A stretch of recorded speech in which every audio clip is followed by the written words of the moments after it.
Looking to take your financial knowledge to the next level? You're in the right place. Welcome to Ask Ralph, offering accounting, technical, and financial advice. Whether you're looking to save taxes or improve your business, he's got you covered. Here's your host of Ask Ralph, Ralph Eastup Jr.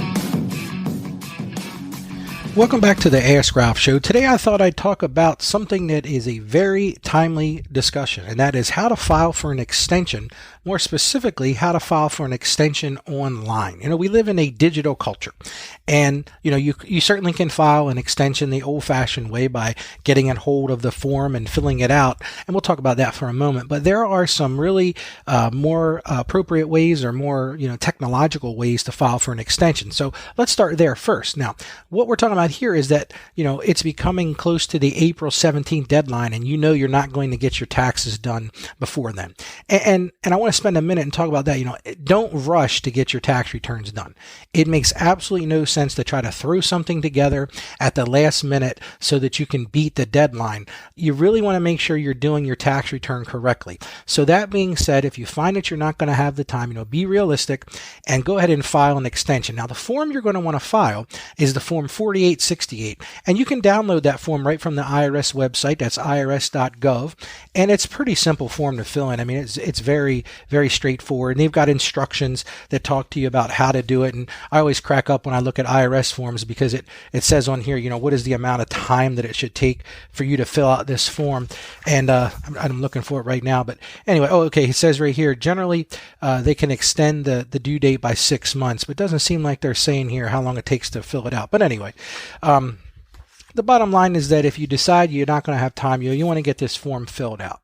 So once you get this form filled out, if you're using the form on their website, you can go ahead and mail that to them. But I really think there are better ways to do that. So what are some of those ways? Well, if you're using an accountant, obviously you can contact us to file an extension. For example, you can go right to my website. That's askralph.com. And right in the center of the screen, you'll see a button that says, I need to file for an extension. And it's basically a fill in the blank and go through that and get your extension filed. Now, if you're not one of my clients or the client of some other accountant or tax preparer, and you're using some software, most of the tax software will have the information on how to handle file an extension. And it's like I said, look for that form 4868. Now, if you're not using tax software, you're not going to use somebody to file your return, one of the things you can do is go to the IRS website and look for the free file site. Now, the Free File site is a partnership with a nonprofit organization called the Free File Alliance that provides people who make less than $64,000 of adjusted gross income access to free tax prep software from 12 software companies. So they've really done a good job of putting together a lot of options for you. Now, one of the cool things that you can do here also, and I didn't even know this, is anybody, even people above the income threshold, can go there and file an extension online. So there's absolutely no excuse for not doing this online, especially when it's absolutely free.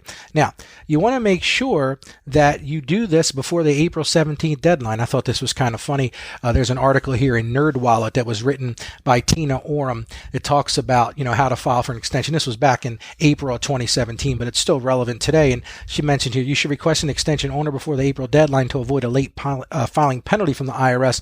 Note that the Free File site doesn't offer extensions all year long. Well, I thought that was pretty obvious, but obviously you need to file that, sooner than later. So, today, if you decide, listen, the tax deadline's coming too close, I'm not going to get to my tax return, then go ahead and file the extension now. There's no reason to wait to the last minute.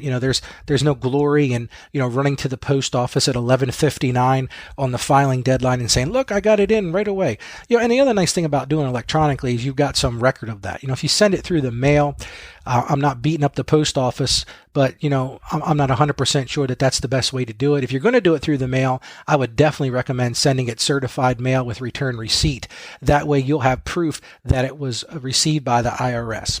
Now, one of the big things we need to talk about, once we've decided that we need to file an extension, is a lot of people think that that's an extension of time to pay, and it's not. One of the things that we note on our website, when you fill out an extension request, is that you still have to make a payment.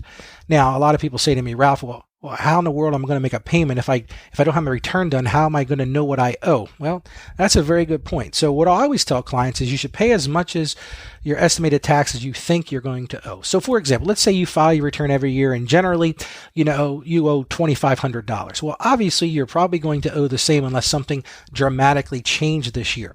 So I would recommend that you send that $2,500 in with your extension. I mean, if you overpaid, you're going to get that money back, even with interest. And, the whole point of that is it's going to reduce the potential penalty that you would have because there's both interest and a late payment penalty. And that's true even if you get an extension. A lot of people don't understand this. They'll say, hey, Ralph, you go ahead and file me an extension because I just don't have the money to pay the taxes right now. And I'll say, oh, wait a second now. That doesn't help. And the thing about paying with your extension is the IRS also might let you off the hook if you can show reasonable cause for why you didn't pay on time, though you'll need to attach a written explanation to your return. So if you find that you're in a situation where you just simply, are unable to figure out why the tax is due or how much the tax is due, then you may have some exceptions to that if you've done something. For example, let's say that you work for an employer and the employer closed up shop last year and you've been working diligently to try to get a copy of your W-2 form, but now it's the 10th of April and you still haven't gotten a copy even though the person has promised to send it to you time and time again. Now, there are some workarounds for that, and I've covered that in a different show. And you can go to IRS website and do that. There's a replacement W-2 form, but that may be a reason for not being able to pay your taxes on time. But again, that doesn't negate your responsibility to file on time. So that's why I would definitely recommend that you file an extension. Now there are some exceptions to the extension. Well, that's a real nice rhyme. There's some exceptions to the extension requirements. And that's really talk about here is overseas taxpayers and military members. If you're a U.S. citizen or resident who lived and worked outside the country on the April deadline, you automatically get 2 extra months to file your return and pay any amount due without having to request a tax extension. Now, word to the wise, when you file that tax return, make sure you attach some sort of documentation or notes that explain to you why you filed it late. Now, this will get you out of that dreaded letter that says, hey, Ralph, you filed your return late. Now you owe us extra money.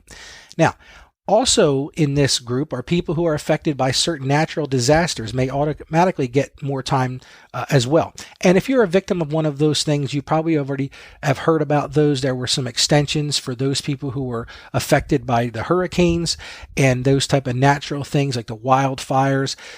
All those things may extend your time to file. Now, also, if you're one of our military members, you also might get extra time depending upon, where they are and what you're doing for the military. So, if you have the ability to file the extension, I would go ahead and file it, but understand that if you meet some of these criteria for not having to file an extension, that's something you don't necessarily have to do.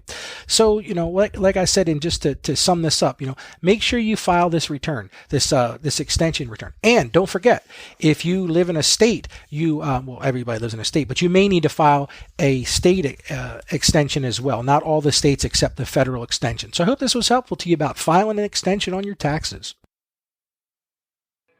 You've been listening to Ask Ralph, brought to you by Saggio Accounting Plus. Please subscribe to and rate our podcast on Apple Podcasts or wherever you get your podcasts, and leave us a rating and review. Our podcast is produced by Carolyn Peters. Thank you for listening, and be sure to like us on Facebook and follow us on Twitter at Ask Ralph Media. You can also hear me each week on 1450 WILM and on 1410 WDOV in Delaware and on the iHeartRadio app. Submit your questions or ideas for future shows by sending an email to AskRalph@AskRalph.com.